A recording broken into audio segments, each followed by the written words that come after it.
Et salut à tous, c'est SQ. Aujourd'hui, on se retrouve pour une nouvelle vidéo. Ça faisait longtemps. Ma dernière doit dater de 4 jours, je suppose. Générique. Regardons les news. Probablement encore des faits causés par des libéraux. Parce que se comporter correctement, c'est jouer le jeu de l'extrême droite. Avoir de l'éducation, c'est jouer le jeu de l'extrême droite. Parler sans insulter, c'est jouer le jeu de l'extrême droite. Respecter les règles, c'est jouer le jeu de l'extrême droite. Et on commence directement par un post de Damien Rieu qui dit se faire traiter d'islamophobe par des musulmans qui ont fui leur pays musulman pour venir dans notre pays. C'est cocasse, c'est vrai. Visiblement, les plus islamophobes, c'est peut-être les musulmans, hein. Parce que bon, ils viennent dans les pays occidentaux pour profiter du système qui est en place et de tout ce qui peut être la justice qui est en faveur d'eux, qui est laxiste, etc. Et des avantages, par exemple des allocations, etc., etc. Enfin bref, en gros, ils profitent complètement de l'Occident et ils fuient leur pays qui savent, en accord avec leurs idées, mais défavorables avec ce qui les avantagerait le plus. Leur système n'est pas avantageux pour eux-mêmes. Leur système est trop pauvre pour le nombre de population qu'ils sont. Du coup, ça marche pas en fait. Il leur faut des pays comme les nôtres pour survivre. Quand il y aura plus de pays, quand il y aura plus d'Occident, je sais pas comment ils vont faire, hein. Ils ont de la richesse, mais et ces gens-là ne sauront jamais quoi faire de cette richesse-là, hein. Jamais ils arriveront à correctement l'utiliser. Ils arrivent par exemple au Qatar et, euh, et Dubaï, etc. Mais est-ce qu'ils y arrivent est-ce qu'ils y arrivent dans les autres pays? Absolument pas. Absolument pas. Alors ici, poste de Jean Messia qui dit hallucinant. Le maire gauchiste de Chicago, Brandon Johnson, dit on ne peut pas résoudre le problème de la violence par l'incarcération, c'est raciste. Notez comment déjà il commence à faire le lien. Il fait directement le lien lui-même, alors que je suis sûr qu'il est contre le racisme. Il fait directement le lien lui-même entre la violence et les personnes racisées. Évidemment, oui, il le sait, il n'y a pas de personnes blanches qui sont violentes. Du coup, dans sa tête, ça fait automatiquement le lien. Même en sachant ça, euh, il est antiraciste, etc., etc., etc. Ce qui, du coup, doit lui faire mal dans sa vie, ça doit lui faire mal à la tête. J'imagine qu'il doit avoir des tas de migraines. Alors ici, Stevie Boulette qui dit cette gauche qui t'explique que tu ne nourris pas le trafic et le narco-banditisme quand t'achètes de la drogue, mais qui considère que t'es responsable du génocide quand t'as acheté 2 kilos de tomates chez Carrefour Priceless. Alors qu'en réalité, il doit y avoir genre 0,0000 pourcentage de pourcent de ta richesse que tu donnes à Carrefour qui vont à Israël, hein. Enfin voilà. Et le post est accompagné d'une image de Bastien Lachaud, un post qui dit accuser les consommateurs de drogue d'être complices des trafiquants est une absurdité, mensonge. La vraie responsabilité, c'est celle de l'État qui abandonne des quartiers entiers et laisse prospérer les réseaux criminels. Ah oui, c'est vrai que les clients sont absolument pas responsables du trafic, hein. C'est absolument pas les clients qui font en sorte qu'il y ait du trafic. C'est vrai que sans clients, les dealers peuvent s'en sortir, c'est vrai. Ouais, ouais, ouais. Carrefour peut s'en sortir sans clients. Euh, les députés peuvent s'en sortir sans électorat. Ouais, ouais, ouais, ouais. Hum.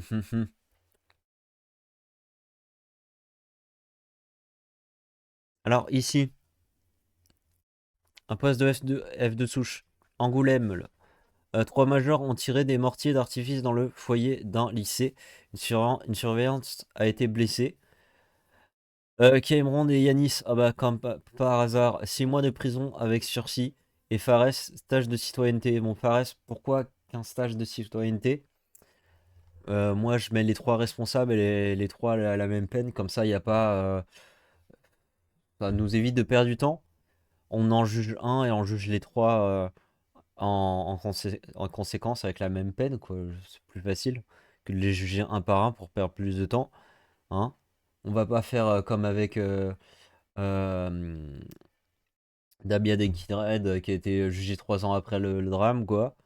Hein, il a fallu quand même 3 ans pour juger quelqu'un et pour au final lui donner une peine qui n'était pas à la valeur de ce qu'il a fait. Enfin, valeur, je veux dire, équivalent, une peine équivalente à ce qu'elle a fait. Enfin. Euh, et notez les ronds, hein, les noms.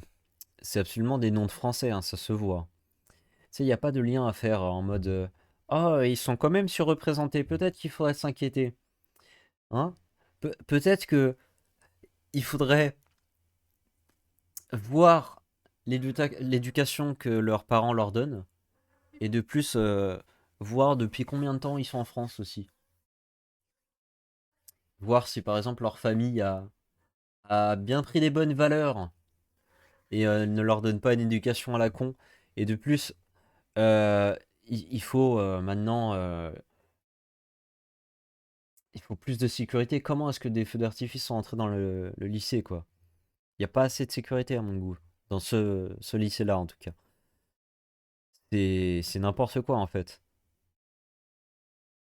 Est-ce que ces feux d'artifice de plus, enfin des mortiers d'artifice de plus, ont été volés, achetés? Enfin, voilà, il y a un moment, peut-être que les feux d'artifice, les trucs comme ça, devraient juste être vendus à des professionnels maintenant.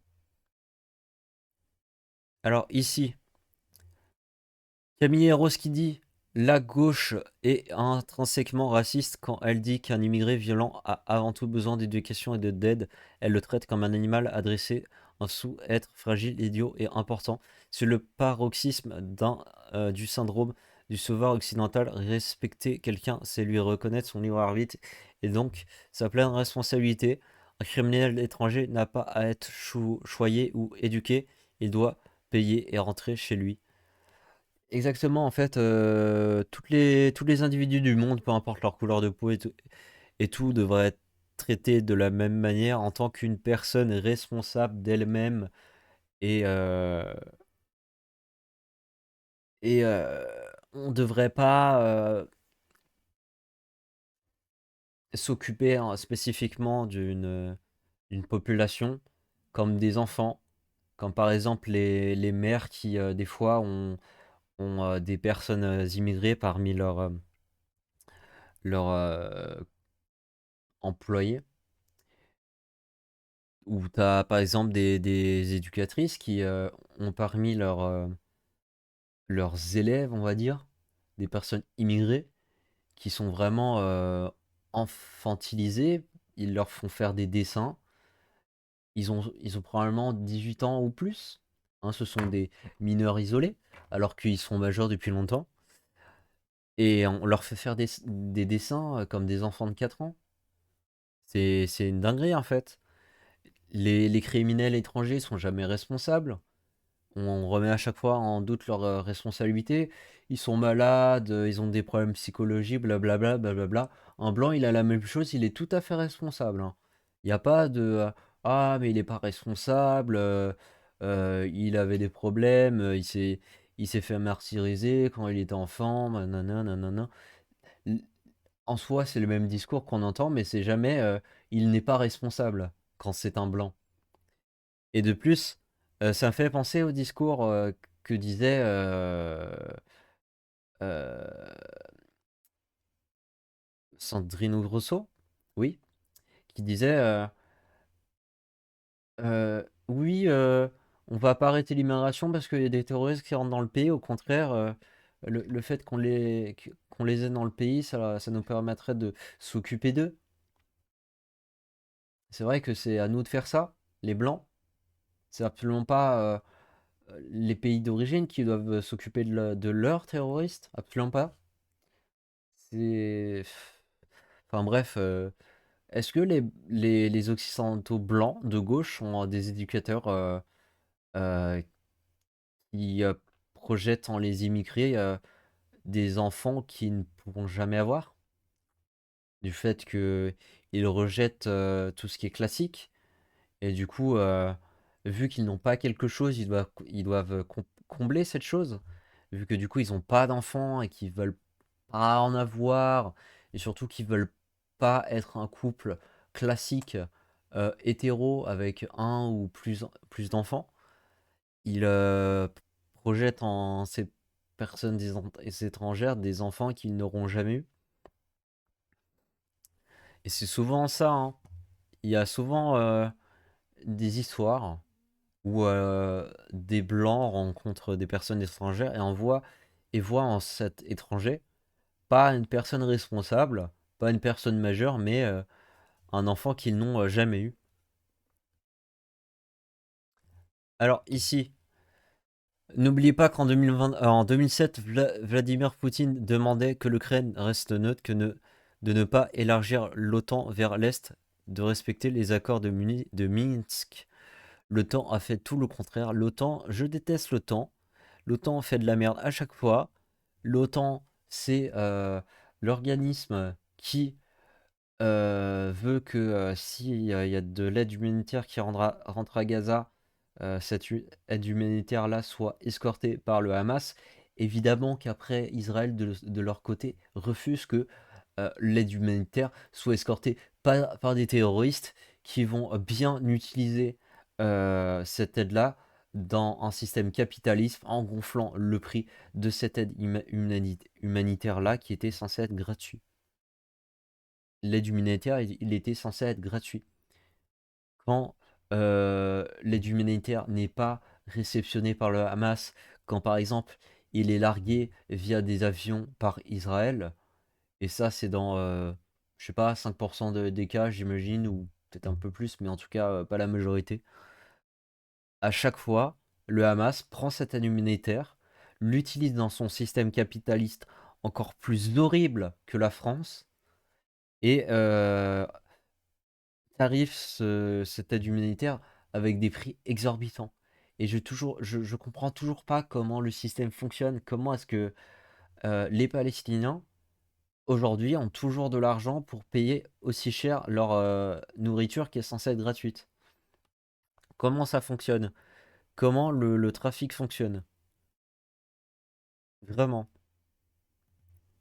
Est-ce que là-bas les gens travaillent toujours? Est-ce que des gens ont toujours des salaires là-bas?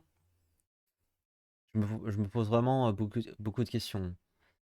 Alors ici, Canada, une politique de gauche s'affiche désormais avec le voile islamique. No fake, qui peut oser dire qu'on ne vit pas une islamisation croissante de nos sociétés. D'ailleurs, j'ai oublié d'enregistrer un post, mais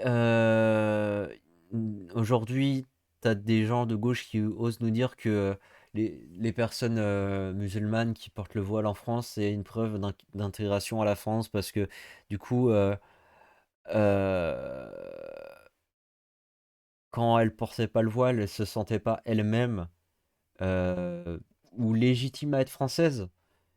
Euh, Enfin, c'est compliqué parce que de leur point de vue, le fait qu'elles aient un voile, c'est une preuve d'intégration à la France, mais leur argument est très flou et je le comprends pas. Mais j'avais vu un post, une réponse à ces trucs-là qui disent en mode, faut que j'arrête de dire en mode, mais j'avais vu un post qui accompagnait ce truc-là du coup. Un post qui disait oui, manger du saucisson dans la Mecque, c'est une preuve d'intégration à l'islam ou un truc du genre. Vous voyez que il y a un truc où la gauche vont dire que ça marche, mais de l'autre côté, ils vont dire que ça marche pas, hein, le deux poids deux mesures. C'est dingue. Alors ici, les femmes sous la loi de la charia, je sais même pas si je peux montrer ça. Ouais, ça va, c'est pas si grave, il n'y a pas de sang, il n'y a pas d'armes, etc. Et donc c'est ce que veut la gauche, hein, c'est des femmes qui se font maltraiter, attachées comme ça, en mode oh t'as osé sortir, il est, il- tu sais c'est pas les horaires que je t'ai dit de respecter, donc non tu sors pas. Voilà voilà. Ah, t'as pas la permission, t'as pas ma permission pour sortir, donc voilà tu fermes ta gueule. Alors ici, merde, c'est quoi ça? De la merde. Je croyais que c'était affiché plus, mais non. Enfin voir plus. Alors ici, Kim Jong-un dit un mec a touché la CAF et le RSA tout en habitant au Sénégal. Il a pu se faire ça durant 8 mois, ni vu ni connu. Là, vous ne voyez que la partie immigrée immergée de l'iceberg. Imaginez l'ampleur de la fraude sociale. Alors, des gens vont dire ouais, c'est un parmi les autres. Alors qu'à mon avis, il y a des comme ça qui profitent des CAF depuis l'étranger. En tout cas, des allocations depuis l'étranger, je suis sûr qu'il y en a plus que ça. Alors ici, différence entre, par exemple, le Japon et l'islam. Au Japon, les filles, ouais, elles dansent. En islam, elles se frappent elles-mêmes parce qu'elles sont conscientes qu'elles ont aucune valeur. Du coup, leur danse, c'est se frapper. C'est vraiment une danse où elles se frappent, hein. Regardez là, hein. Attendez, regardez. Elles se frappent. Elles se frappent elles-mêmes. J'ai aucune valeur, j'ai aucune valeur, j'ai aucune valeur. Enfin bref. Et la danse, je la trouve très étrange aussi. Là, la danse ici, sur cette partie d'extrait là, elle me fait plus flipper qu'autre chose, hein. Vraiment, regardez.